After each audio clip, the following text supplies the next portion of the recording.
thank you very much for joining us and for contributing to our work on Persecuted and Forgotten, the report on Christians oppressed for their faith. Perhaps you could start by telling those listening your name and where you're from. My name is Mouaiad Selo. I'm Iraqi originally. I live in Britain from 2000. Okay.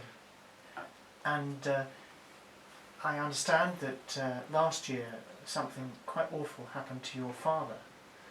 Could you tell us what happened? Yeah, on 17th of July, I was talking to him on video call. After 2 hours, I received a phone call from my sister screaming and crying, telling me that my father was killed.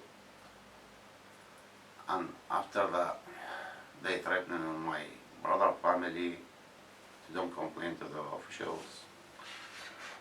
And the officials told my brother to leave the country. They asked him to leave the country because they can't protect him. If he don't leave the country, he will be killed with his wife and kids too.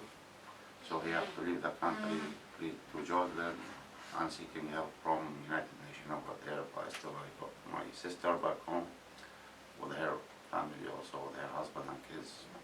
It was very difficult for her to leave, and they're suffering over there. And when you sought to, or when representations were made to the authorities,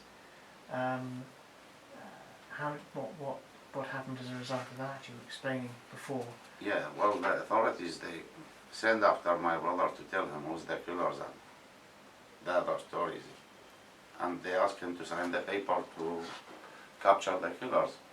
He said, they are threatening on me already, indirectly. So what about if I send the paper to capture them? They told him, well, we can't protect you, you have to leave the country. The officials asked my brother to leave the country. This is what happened because of threatening.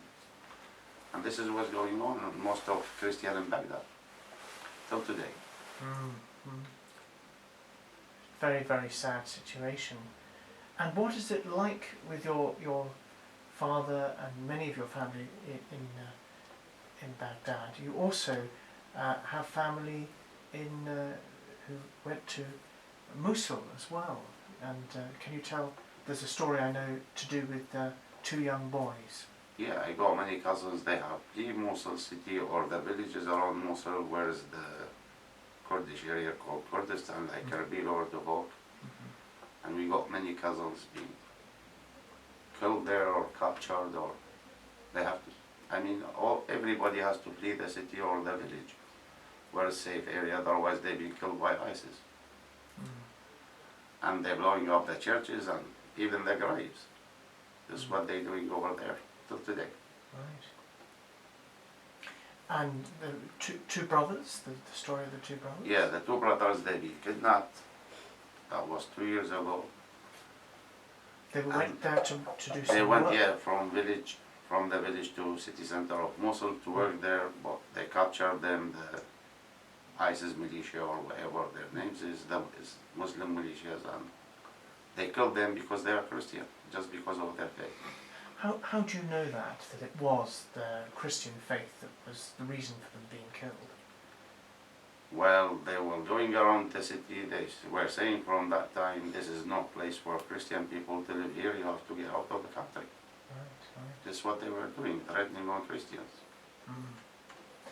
And how do you feel in your faith? Do you feel your faith is being undermined by this experience, or do you feel that it's being strengthened? Well, of course, my faith, what I believe, is going to be strong and strong, more than before. But the problem is, the people who's living there, they need the support from church or politicians around the world, and they know what is ISIS and what we are. Yeah, so there's a need for very direct action. And what do you see as being the main objective of that action? What should it achieve? Well, my opinion is just to make any place safe for them to live the rest of their life with their families and kids. Any part, I mean, in Iraq or out of Iraq, should be some place to don't be like all their lives living on tents or on the streets. Well, thank you very much indeed. Thank you for, too. for that, and thank you for taking part in this process. Thank you.